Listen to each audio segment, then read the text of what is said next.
朋友們 ，C 羅繼續巴塞，這是要搞哪樣啊？世界杯可是要來了，所以讓我們慢慢道來。這裡是老 K 足球新聞，一個有溫度的足球頻道。感謝您的點讚、支持、分享和熱推，咱們這就開始。老 K 是真沒想到 ，C 羅現在是決心要硬到底、幹到底呀！本周5關鍵的比賽，利雅得勝利將對陣吉達聯合 ，C 羅仍將繼續缺席。還是過去的消息，他和利雅得勝利的教練組之間沒有問題，和管理层之間也沒有問題，自己也沒有傷病，更不存在身體狀態方面的問題。他就是對沙特公共投資基金管理层、對部分沙特联賽的俱樂部情況感到不滿。目前这一幕太像过去離開曼聯之前了。關鍵，沙特聯賽現在的分差很小，利雅得勝利在少賽一場的情況下，落後第2名吉達國民1分，落後第1名利雅得新月也只有4分。也就是說，如果贏下來，那麼距離第一也就只有1分差距。關鍵是世界杯就在眼前了，如果不參加比賽 ，C 羅如何保持好的狀態呢？今天來自美國媒體 CBS 體育的報道 ，C 羅已經警告沙特聯賽的高層人物，因為對近期各項轉會操作不滿 ，C 羅已經做好要離開沙特的準備。現在 C 羅感到自己被背叛，如今他願意結束在沙特的3年時光。現在看來，如果想要平息此次風波，起碼需要 PIF 內部的高層人物介入，為 C 羅提供關於他自己所在俱樂部以及沙特聯賽未來的保證。要知道 ，C 羅自從加盟利雅得勝利以後，還沒有贏得過1次沙特聯賽的冠軍。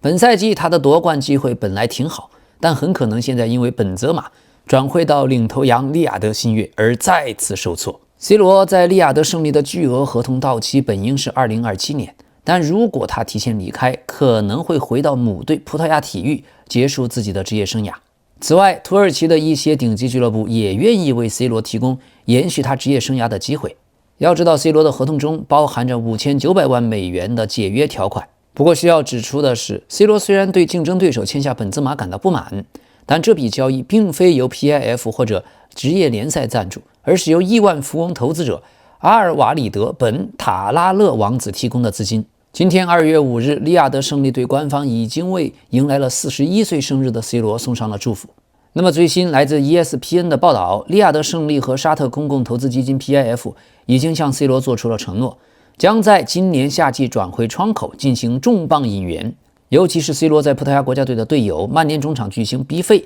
被視為頭號目標。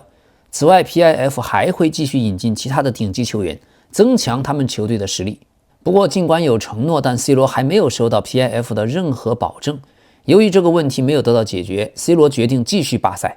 現在有來自美職聯和歐洲一些俱樂部對他表示明確的興趣，但 C 羅的態度也很明確，不會在現在離隊，這不是合適的時機。他希望能夠專注訓練，並且參與沙特內部的權力鬥爭。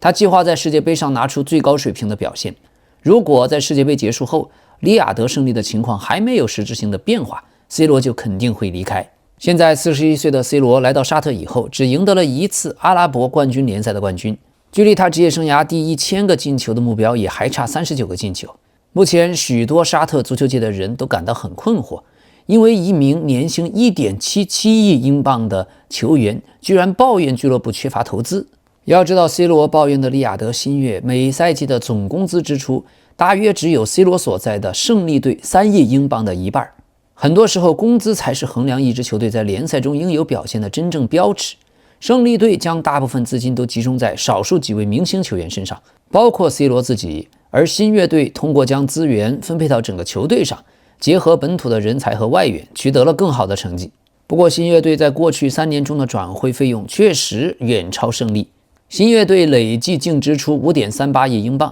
勝利隊累計淨支出 3.24 億英鎊。所以沒有 C 羅的利雅得新月表現更好，既能夠在國內和洲際比賽中保持穩定的表現，他們還在世界俱樂部杯中擊敗過曼城。這支新月隊並不依賴於個別超級明星，而新月隊的 CEO 是前曼城商業主管埃斯特維·卡爾薩達，他是曼城 CEO 索里亞諾的好朋友。索里亞諾在西班牙成功地將自己打造成足球商業媒體專家以後，在足球界建立了職業生涯。而卡爾薩德呢，他曾經管理過德布勞內、大衛·席爾瓦等人的肖像權，卻對與 C 羅簽訂短期合同表現出漠不關心。幾個月前曾經有壓力要求他在世界俱樂部杯上讓 C 羅短暫地為新月隊效力，而卡爾薩達說儘管我非常尊重 C 羅，承認他是一位偉大的球員，但讓你最大的对手的最大牌球員为你效力，顯然是完全不合邏輯的。尤其是當這僅僅是3到4周的短期合同。所以在過去4年中，新樂隊曾經有過3位全職教練，並在去年夏天從國際米蘭招募了小因扎吉，展現了他們的耐心和戰略的遠見。而自從 C 羅來到勝利隊以後，勝利隊已經經歷了5位全職教練。最近幾周，勝利俱樂部的幕後發生了許多動盪。體育總監西芒·科蒂尼奧和總經理若泽·塞梅多的控制權被削弱，這2位葡萄牙人都和 C 羅關係密切，所以這件事也加深了 C 羅在俱樂部的孤立感。現在對 C 羅而言，金錢，包括那些在沙特的薪水，對於一個甚至不知道如何花錢的他來說，已經變得毫無意義。C 羅曾公開表示，他數不清自己的車輛，估計超過40輛，其中包括多輛布加迪，每一輛的價值超過了150萬英鎊。他還有法拉利、邁凱倫、勞斯萊斯、蘭博基尼和賓利，而私人飛機旅行多年來已成為他的常態。這包括了一架價值數千萬的定制灣流飛機，配備了臥室、休息室和品牌內飾。過去的足球解密醜聞詳細披露了 C 羅涉嫌的逃稅行為。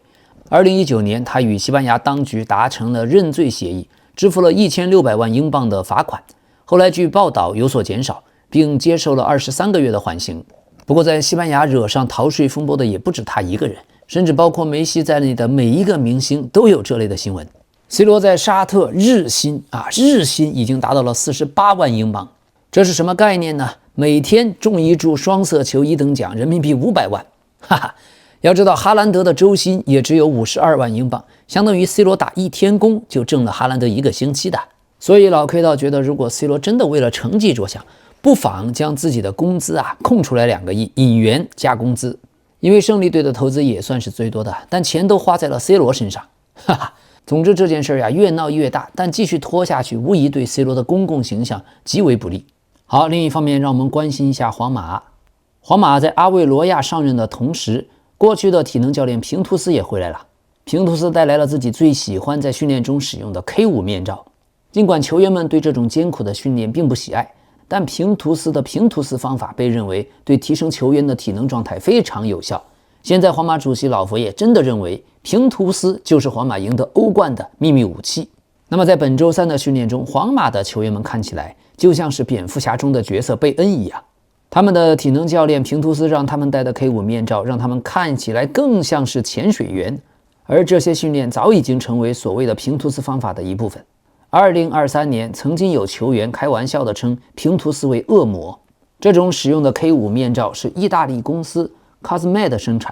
它是用於在剧烈運動測試過程中收集球員的有氧能力的數據。這種 K5 面罩的設計符合人體解剖結構，具有堅韌的類狀支撐結構，確保密封舒適，並配有下巴托以保證穩定性。聽起來似乎很舒適。這種面罩通過綁帶固定在每個球員的頭部後方，他們還會佩戴一個小背包，背包內的設備可以實時地將數據傳輸給教練組。背包內還有一個接收數據的盒子，通過藍牙將數據傳輸到計算機或者平板。每套設備的價格不菲，3萬歐元。而皇馬在訓練場上擁有幾套設備，不過在對整個陣容進行測試的時候，皇馬還需要從外部公司借用更多的設備。這些面罩過去廣泛應用於游泳、田徑、賽艇和自行車等運動中。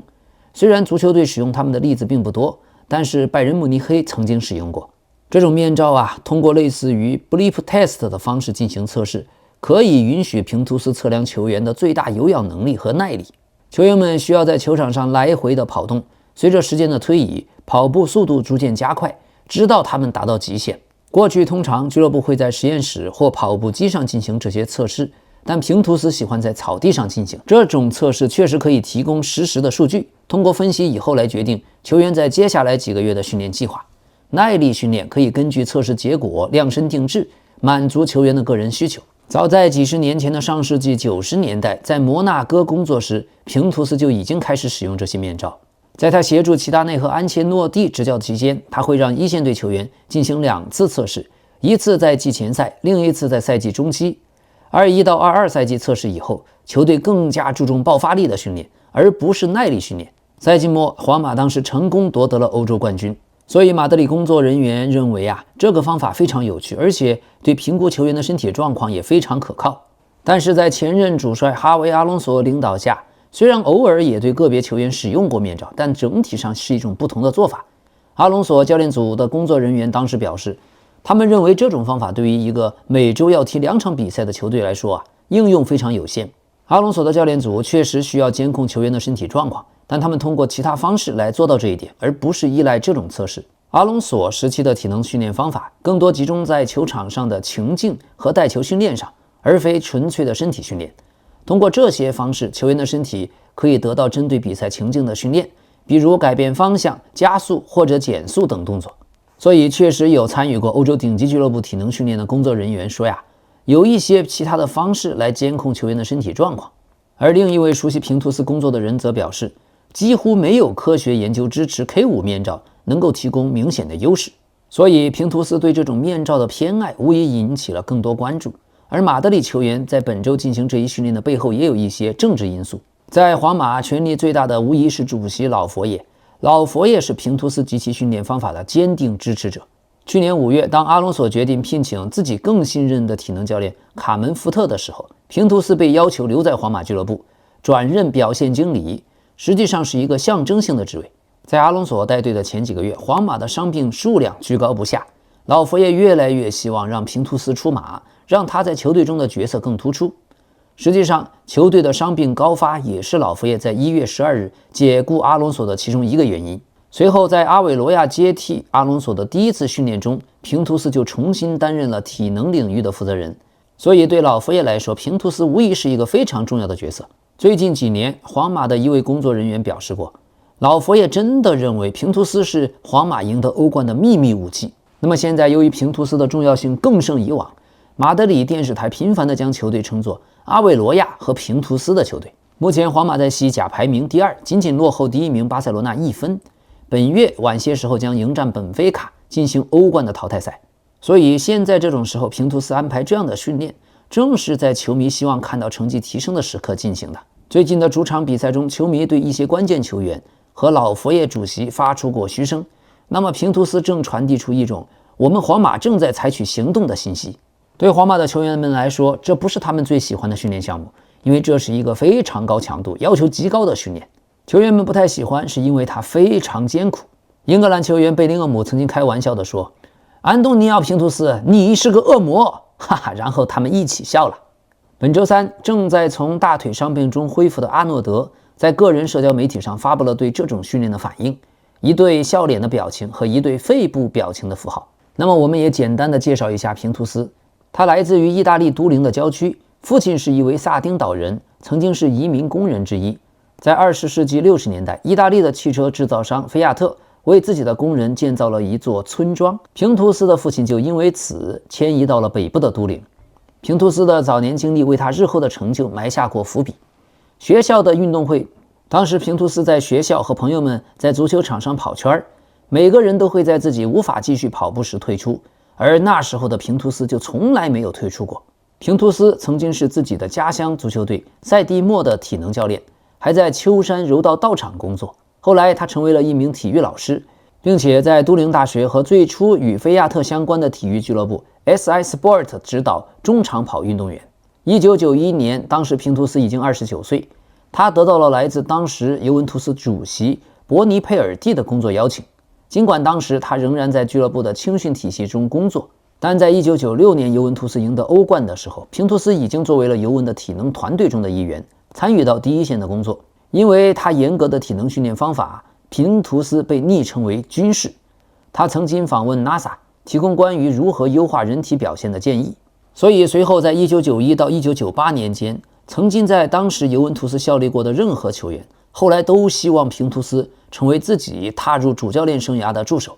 維亞利希望他來切爾西，德尚則邀請他來摩納哥和馬賽，迪卡尼奧在桑德蘭求助於他，齊達內把平圖斯帶到了皇馬，還有孔蒂希望他來到國際米蘭。2016年，平圖斯由齊達內邀請加入了皇馬。齊達內第一次離開的時候，洛佩特吉被任命為皇馬新的主帥，並帶來了自己的團隊。儘管如此，皇馬仍然保留了平圖斯的職位。隨後，當洛佩特吉被解雇，平圖斯又再次回到了公众的視野。然而，在不久之後，他加入了孔蒂执教的国际米蘭。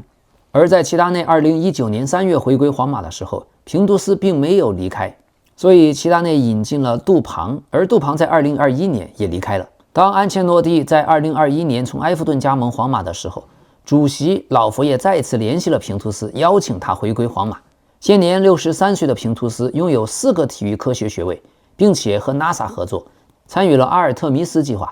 2024年，他訪問了位於美國德克薩斯州休斯頓的 NASA 約翰遜航天中心，進行了關於如何將自己的訓練方法應用到 NASA 工作中的演講。所以想一想，最了解他的人应該就是老佛爺啦。夺歐冠的那一年，皇馬真的到最後是跑不死，90分鐘之後的體能還很充沛。所以名不虛傳，平圖斯不愧是歐洲足壇第一體能聖手。那麼現在皇馬也有不好的消息傳來，前鋒羅德里戈因為使用辱罵性的語言被禁賽了2場，將會錯過對陣本菲卡的2回合歐冠淘汰賽附加賽。當時他是由於對意大利的裁判不滿，連續得到了2張黃牌被罰下。而今天阿諾德和門迪參加了皇馬的訓練，羅德里戈則缺席，另一位球員阿拉巴發燒，還有米利唐和貝林厄姆至少將缺陣1個月。下一場比賽2月9日，皇馬將迎來西甲第23輪客場對陣瓦倫西亞的比賽。另外，關於皇馬已經租借到里昂隊的恩德里克，最近巴西隊傳來消息，雖然巴西中鋒競爭人選眾多，但恩德里克參加世界杯的前景很明朗。他和主教練安切洛蒂之間的關係極佳。目前租借效力里昂期間，恩德里克430分鐘已經貢獻了5個進球1個助攻，這樣高超的表現在巴西體育媒體中引發熱議。而最高興的人當然是安切洛蒂。目前的巴西隊中鋒位置有里沙利松、若昂佩德罗、库尼亚，還有恩德里克。這其中里沙利松同樣深得安切洛蒂的賞識。恩德里克在17歲3個月26天，當時就成為了巴西隊史上第4年輕的出場球員，也是隊史第5年輕的進球球員。進球的時候他只有17歲8個月2天，同時還是巴西隊史上第2年輕的美洲杯參賽球員。參賽時只有17歲11個月4天。好，另一方面，皇馬現在對切爾西的中場恩佐很感興趣。除了皇馬之外，還有大巴黎，這2支球隊都計劃在今年夏天的轉會窗口向恩佐發起追求。切爾西方面深知眾多豪門對恩佐的關注，所以已經標出轉會身價。據說切爾西對恩佐的定價最高為1.2億歐元。那麼可以確定的是，皇馬的中場非常需要恩佐這樣的球員。他無論是在進攻發起點的組織梳理、進攻機會的創造，還是在射門得分方面，都有細膩的技術。現在克羅斯和莫德里奇相繼離隊以後，皇馬再沒有同類型風格的球員，而恩佐無疑將是銀河戰艦解決這一問題的答案。另一方面，皇馬也欣賞大巴黎的維迪尼亞，但維迪尼亞去年和大巴黎續約到了2029年，他是 PSG 的關鍵球員，而恩佐和切爾西的合同要到2032年才到期。在過去安切洛蒂執教皇馬的時候，曾經向俱樂部提出引進利物浦的麥卡里斯特，但最終也沒能達成協議。27歲的阿根廷中場麥卡里斯特和利物浦的合同要到2028年到期。好，巴薩方面最新消息，拉什福德願意降薪留在巴薩，無論如何都不想回歸曼聯。現在雖然曼聯在新的主教練卡里克執教以後狀態穩步回升，而卡里克也希望能夠留住拉什福德，但拉什福德本人的規劃和卡里克的想法存在偏差。他无意重返老特拉福德，而且十分喜愛在西班牙的生活，并且他已經告知巴薩，希望在2026年美加墨世界杯結束以後繼續留在諾坎普，並且如果無法如願留在巴塞羅那，拉什福德也會選擇加盟其他的俱樂部，而不是回歸曼聯。另一方面，37歲的萊萬仍然有可能留在巴薩，雖然主力位置不再穩固，但巴薩計劃和他商討一份大幅降薪的新合同。現在萊萬並沒有排除留隊的可能，他選擇將關於自己未來的討論推遲到4月份巴薩主席大選以後。現在巴塞羅那的計劃是至少讓他再留隊1個賽季，巴薩開出的條件是大幅降薪，並接受不是絕對主力的角色。巴薩很認可萊萬的貢獻，體育總監德科和主教練弗里克對他的經驗表示滿意，認為萊萬留在更衣室能夠提供價值。目前萊萬仍然是巴薩頂薪球員之一，不過如果續約在財政上面會面臨限制。即便萊萬接受大幅度的降薪，但由於西甲嚴格的工資帽規定，新合同下賽季最多只能為巴薩撬動約300萬歐元的薪資空間。現在看來，雖然萊萬的妻子安娜曾經暗示這可能是萊萬在諾坎普的最後一季，不過由於俱樂部管理層的公開認可，萊萬的留隊提供了可能性。好，再看看拜仁，30歲的前鋒格納布里和拜仁慕尼黑成功完成續約，新的合同將延續到2028年6月。之前關於格納布里的傳聞很多，說他在夏窗會離隊，但終於留下來，也算是頂級球員的續約。格納布里的球商和射術都是頂級的，只是現在身體不太行。過去納格爾斯曼執教期間對他的增肌改造中鋒的計劃，坦白說對他不是好事，速度方面下滑了許多，但是踢10號位仍然是合格的。格納布里在德國隊也屬於大腿级的表現，僅次於穆夏拉、基米希還有沃尔特马德，既可以踢10號位，也可以搭檔踢一个稍微拖後的邊前腰。只是現在踢邊鋒可能有點慢，速度不行了，不過盤帶技術是頂頂的。好，另一方面，足壇年輕的新五星家奴杜蘭又以純租借的形式加盟聖彼得堡澤尼特，一個剛剛22歲的球員，輾轉哥倫比亞甲級聯賽、美職聯、英超、沙特聯賽、土耳其超級聯賽，甚至還有俄羅斯超級聯賽。22歲就已經踢過5個聯賽了，不知道這有沒有夠上吉尼斯世界紀錄。過去杜蘭在維拉隊還有吊射諾伊爾的那一腳，這一次他直接從利雅得勝利隊租借到澤尼特，純租借的形式，沒有買斷條款。好，最近關於馬特塔轉會到 AC 米蘭的交易，由於體檢失敗了，現在足壇有許多經紀人更傾向於避免將自己的球員運作到 AC 米蘭，原因是 AC 米蘭的體檢被認為是目前全世界最複雜和最嚴格之一。去年夏天米蘭引進伯尼費斯，今年冬窗米蘭引進馬特塔，這兩筆交易都因為在體檢中發現球員身體存在受傷隱患而告吹。有意思的是，伯尼費斯果然在租借加盟了不萊梅之後，最終因為需要接受膝關節手術，導致賽季報銷。目前有消息說馬特塔同樣有可能接受膝蓋手術，所以由於多筆交易球員沒有通過 AC 米蘭的體檢而被叫停或取消。那麼有幾位經紀人就承認 AC 米蘭的體檢能夠發現其他俱樂部可能忽視的問題。今天維尼修斯的女友維吉尼亞又來了。維吉尼亞·豐塞卡在社交媒體發出了自己的狂歡節造型，她以貓女的形象亮相，並佩戴印有維尼修斯名字的項圈。維吉尼亞配文表示：“我熱愛狂歡節的每一個瞬間，我們為 GS 號重現了1998年魯馬德奧利維拉的標誌性造型。”要知道，在此前皇馬客場2-0戰勝比利亞雷亞爾的比賽中，維吉尼亞當時現場觀賽，並在賽後發布社媒表示，在回巴西之前，順路快速去了趟卡斯特利翁，看我家的貓咪比賽，並拿下勝利。哈哈，敷衍！要不是穿着有男朋友的球衣和球鞋，我根本不會出門的。所以沒說的福利，貓是誰的狗，狗又是誰的貓？希望維尼修斯收穫了這樣大的一份愛情，就真的在球場上能夠所向披靡，再進一步。好的，朋友們，感謝您的支持，感謝您的點讚、評論和分享。這裡是老 K 足球新聞，一個有溫度的足球頻道，咱們明天再見。